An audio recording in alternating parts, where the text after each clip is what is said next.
Here's what I'm excited about.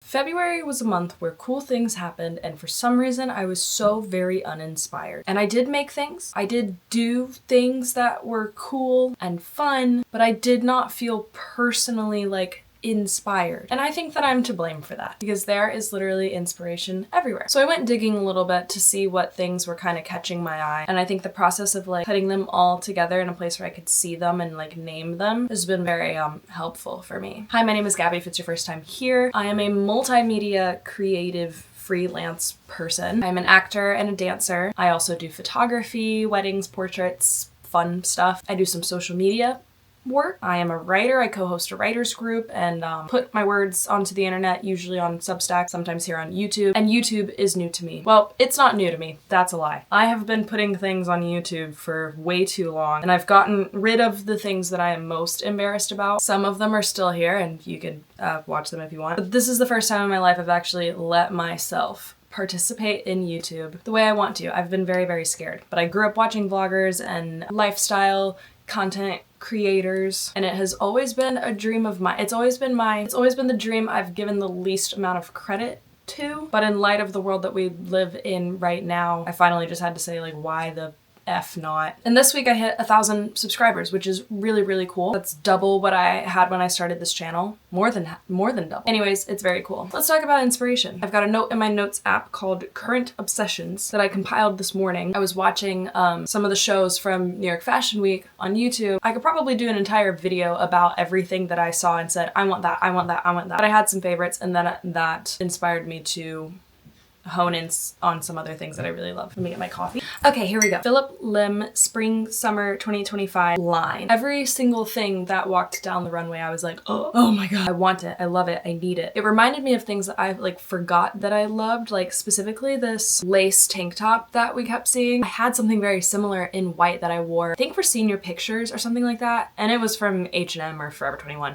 I don't know why I don't still have it because I would wear that. And it's very reminiscent of style from 2016, 2017. And I still really, really do love lace. So anyways, I thought that all of the silhouettes were really, really beautiful. I thought it was the perfect mix of casual, streetwear, kind of feminine, avant-garde to a degree. I particularly loved who I would like to pretend is my twin, even though my cheekbones could never. But this number with the big t-shirt and I don't know if it's a dress or a skirt, and then the shiny, again, I don't know if it's pants or a skirt, I can't tell. But that whole ensemble, I was like, yes, that. Another theme in here is something else on my list that we'll get to later. I loved this one with the shaggy feathery top and the skirt dress, whatever it is. I don't know, she was giving Carrie Bradshaw, I feel like Carrie Bradshaw would walk down the street like that right now. There's some controversy I learned around this Don't Cry Tonight t-shirt. Essentially, they accidentally or unconsciously ripped off a brand called Girls Don't Cry, and I did look into it, and it is, it's basically the exact same font and style of shirt. But aside from the design of the shirt, it's more the silhouette that I'm interested in. I saw a TikTok interview, or the interview was on TikTok, with Tim Gunn, and he was saying what he looks for in fashion, what makes somebody really stylish is the silhouette, the cut, the fit of their clothes. This show really spoke to me because I don't feel very comfortable or confident in some of the more traditional fits of clothing, what we traditionally consider to be flattering, form-fitting, especially for women, feminine. That makes me feel really uncomfortable. But this whole line had, I felt, a really good balance of showing skin but not too much skin, and there still being some bagginess and movement to the clothing. So now I've been scouring Depop for older pieces by him. So yeah. My current shoe obsession, and as an actor, I am waiting to be paid for a few things. When I get paid, I think I can invest in a new shoe. I got my Sambas from Poshmark almost 3 years ago, so I think it is time to upgrade my Adidas sneaker, and I think that this will be the perfect sneaker for summertime. I don't remember how I found them, and I don't know why I don't see more people wearing them. It's the Adidas Tokyo shoe. I'm so torn between the red stripe and the blue stripe. I do think I prefer the leather to the suede, but I could be convinced for this powder blue suede shoe. The shape of it is kind of ballerina flat E, and it's very sleek. It's different. I think that I am interested in doing something that's not a chunky heel, which does make me feel more comfortable, but like I have shoes that do that, and I just really like the shape of these. They are kind of like bowling shoe-esque, and I love that. Okay, next, this isn't revolutionary, but polka dots. And I say it's not revolutionary not as like a commentary toward, I'm not trying to be a way toward polka dots that people are towards bows now, but upon reflection, I had been incorporating polka dot into my outfits since like last summer, because I found these pictures of me wearing these things that I rented from Nuuly that were polka dots. But it makes me feel like a kid again in a sophisticated way. I really want to make this kind of off the shoulder asymmetrical shirt. I'm pretty sure for a time in my life I wanted to be a fashion designer, so I have sewn some things before, but I think I can see what pattern I could concoct to make this happen. My mom sews. She sews like a lot of her clothes now. She's incredibly talented, and my great grandmother sewed as well, which is where she learned it from, so I'm going to present her with this idea and see if we can make it together. Oh, and I actually found, hang on, in setting up to film this, I found this photograph of myself. It's one of my favorite pictures because it's an early example of me loving cameras. This is me in a polka dot dress that my mom made for me. Me and my little sister had matching ones, and I would wear this dress now. I actually still think she has the fabric. Oh my god, I should use the fabric for something.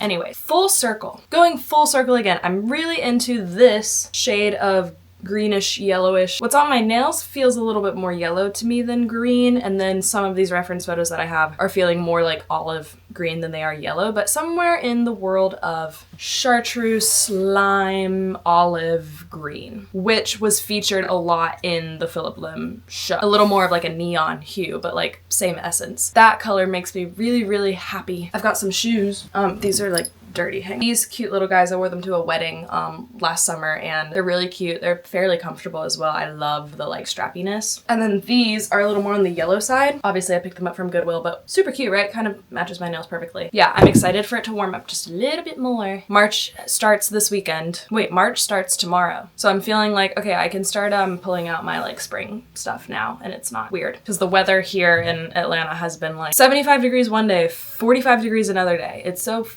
annoying. Anyways, really loving that color. And then as far as like fashion is concerned, something that I'm realizing when I go through like my Pinterest board, or even just like as I was watching the fashion shows and noticing what things I was really drawn to, things that I was like, yes, I want that, I want to wear that. I saw another video on TikTok. Side note, I do think a huge help in feeling re-inspired is to step away from social media. I do think that social media, Pinterest, TikTok, Instagram, those can all be sources of inspiration for sure, but sometimes I get sucked in and it's like the only inspiration that I'm consuming, and there are so many other mediums. That being said, I did see a TikTok talking about how your outfits can be like a sandwich, right? So you can do like you can go more casual pieces on the outside, fill it with something that's a little bit more dressy, classy, whatever. And then vice versa, and showing a lot of different examples of that. As I look through the things that I like, I think what I love is an outfit that is more a salad than a sandwich. What I mean by that is, a salad I think is a good example because the elements taste really good together, but sometimes the elements are very fundamentally different, right? Lettuce is very fundamentally different than like goat cheese. But I love a salad with arugula, kale, goat cheese. And goat cheese is very different than like a strawberry. And a strawberry is very different than a nut. But these things taste really good together. And that's what I really love about outfits that I really love. Because sometimes when it's a sandwich, it feels kind of false. It doesn't feel authentic to me. But that's just my experience. Like, I recreated an outfit from Pinterest yesterday, and I kind of went with the, it was more like sandwich, right? And I guess you could argue the elements of a sandwich are kind of fundamentally different, but with the sandwich you very uniformly have your bread, your thing, your bread. Whereas a salad gets tossed all up together. And I like when an outfit is kind of tossed together in a way that like tastes really good. That feels really good. Now that's hard to achieve. I'm also very picky, and I'm also very critical of myself, so that's kind of difficult for me, but I notice it in things like this outfit is not a sandwich. To me, this outfit is a salad, and it works. So yeah, that's my theory. Couple of side notes, things that I've like read and watched that I really loved that really inspired me. The SAG Awards really inspired me. You know, Jane Fonda's speech and speaking out about empathy was extremely inspiring. I was absolutely enthralled by Kieran Culkin's speech, and then I was like, oh my god, I gotta watch the movie that he won for. So I watched A Real Pain, and oh my god, visually super inspiring, absolutely gorgeous, but then content-wise extremely inspiring and just so grounded in humanity and very raw, very real, funny, a really, really good watch. I rewatched two of my favorite movies. Ice Princess, rest in peace, Michelle. Wine Country, which is literally in my top 3 movies. That movie, it ages really well for me. Like every time I watch it, I laugh. Cooking has been really inspiring me. I've been ordering from Misfits Market, so you go in and you can pick your stuff or you can let them pick for you. I've been picking my own stuff because I need to have like at least 2 different protein options, at least 2 different vegetable options, at least 2 different like fruit options, so that I can actually put meals together. And the other night I totally improvised this like Asian rice bowl-ish thing with all the ingredients that I had, and it was delicious, and that was really fun. Sometimes I think I limit creativity to like making art, but you can be creative about everything you do. And then I'm reading a book called Lifeform by Jenny Slate. Somehow I was sent this book by the publisher. I don't know how I got that. I mean, I made a TikTok talking about one of her other books, Little Weirds. Maybe that's related. I don't know. Anyways, I'm really grateful to have it. I'm halfway through it right now. It is so funny, so inspiring. It's helped me to get out of my head when I do my own like daily journaling and writing and allow myself to write nonsense if I want to. Like my thoughts don't have to go down on the paper in a coherent way. It doesn't matter. It's my journal. And it's amazing that I forget that sometimes. Anyways, those are just a few of my favorite things right now. Maybe I'll do a follow-up trying to kind of like incorporate these, or I'll definitely, when and if I get those Tokyo shoes, I will certainly do like all the ways I'm gonna wear them. Thank you for watching. If you haven't subscribed, please subscribe. That would be awesome. You can find me and my face and my words and my thoughts pretty much anywhere on the internet, but I will have all the links below. Yeah, thanks for watching. See you next time.